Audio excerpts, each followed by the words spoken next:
Инстаграмда аудиодорожка неліктен олай болды десеңіз, оның 5 түрлі себебін дәл қазір айтамын.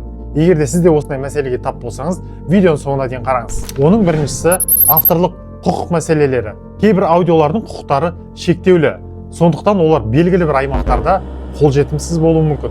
Екіншісі техникалық ақаулар. Инстаграмда кеш толуы мүмкін, немесе ескі түп нұсқасы қолданылғандықтан осындай қателіктер орын алады. Үшіншісі профиль параметрлері.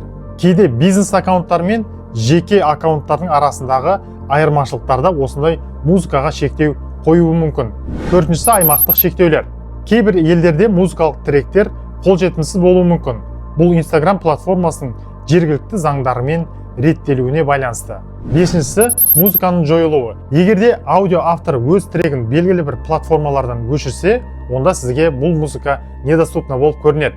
Бірақ бұдан шығатын бір жолы бар. Ол әрине автосубтитр қою. Қазір адамдар онсыз да видеоны дыбыссыз көреді. Сондықтан да ерінбей қойып шығыңыз. Егер де видео пайдалы болса, лайк басып, тіркеліп сақтап қоюды ұмытпаңыз.